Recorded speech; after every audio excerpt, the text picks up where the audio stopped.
Welcome back to the channel, guys. Today we're going to be doing a review of the last decade of fragrances, and I'm going to talk about the top 5 most influential fragrances, so stay tuned for that.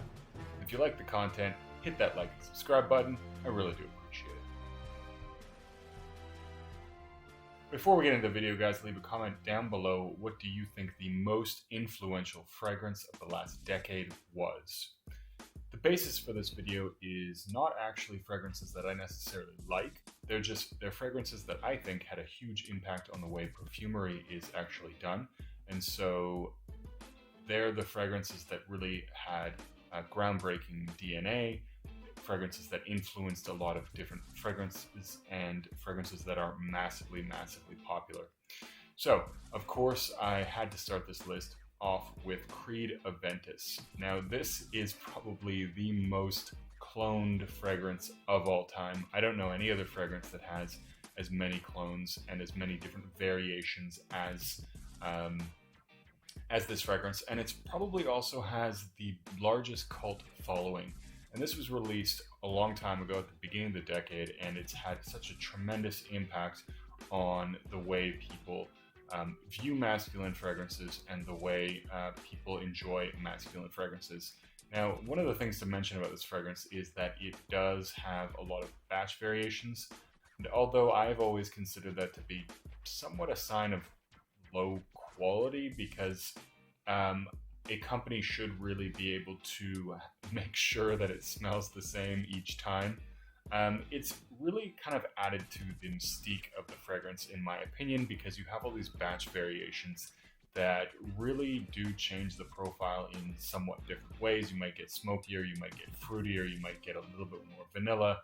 And so that's really been something that's caused people to also collect this fragrance in ways I've never seen anything else collected. So there are people that have, 30 different batches, more than that even, of Invictus, because they like different variations.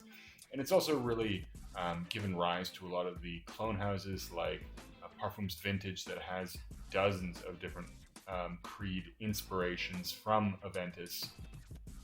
So I think this one has been a very, very high impact fragrance. And one of the other impacts that it actually had was that it really kind of made niche fragrances more in the mainstream, because this one became so popular. People that would only know about designer fragrances, for example, became more familiar with niche fragrances because of Invictus. Next on the list is MFK Baccarat Rouge 540. This is one of those really, I think it's somewhat polarizing, but it's a very sweet fragrance. For me, I personally just smell latex. It smells a lot like a dental office, but this is another one that has been a tremendously popular DNA. And as far as men's fragrances, it's one of the first that had this really, really sweet men's DNA. And it's inspired a lot of different fragrances. You have Instant Crush, Sensual Instinct, Greenwich Village, that all have this sort of similar Baccarat Rouge 540 DNA. And it's been a huge, tremendous hit, and it is also another fragrance that has quite a large cult following, and people love this one very, very much. So I put this one on this list for that reason. It's one of those things that really changed the way, or helped pave the way, for these sweeter men's fragrances, and it has been one of these fragrances that's been elevated to a very high status, mythical in fact. Even though personally I don't like it that much, it is certainly one that's had a tremendous impact on the fragrance community.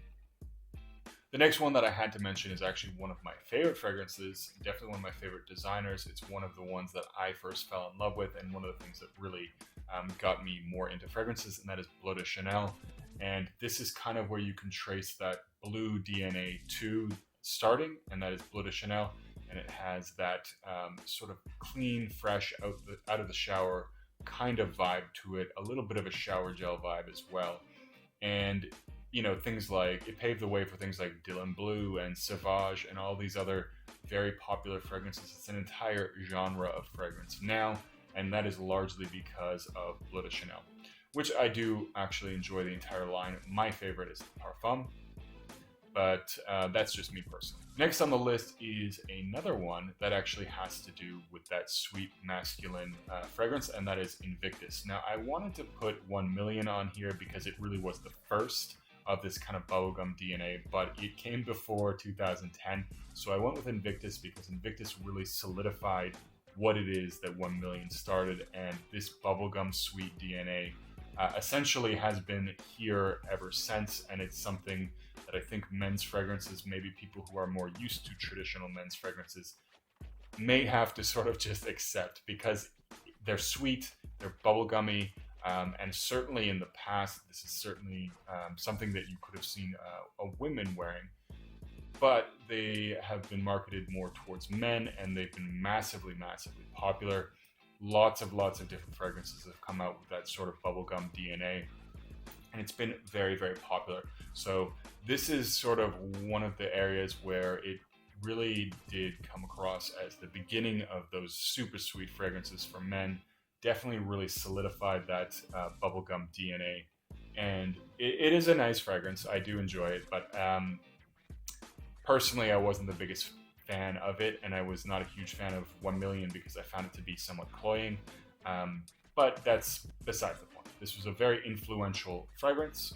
The last one on the list is Versace Eros. Now, this is a really ultra sweet, loud fragrance for men. This has been, talked about as the king of clubbing, and I think in some ways it really paved the way for this kind of party boy fragrance that's very sweet and very loud, and really made a statement and definitely set the tone for that type of fragrance. That is to say, a fragrance you could go out and party with, or a clubbing fragrance, or what have you.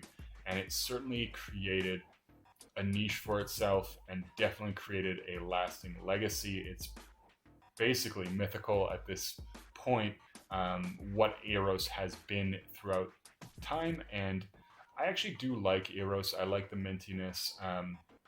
The dry down is nice too. I prefer Eros Flame just because I find the cinnamon to be a little bit more mature, but ultimately the one that started the branding, the original Eros, is the one that's responsible for the DNA. So I had to talk about that one. Anyways, that's it for this episode. Those are 5 highly influential fragrances within the community from the past decade. Don't forget to leave a comment down below on what you think the most influential fragrance of the decade was, and hit that like and subscribe button, and I'll see you guys in the next one.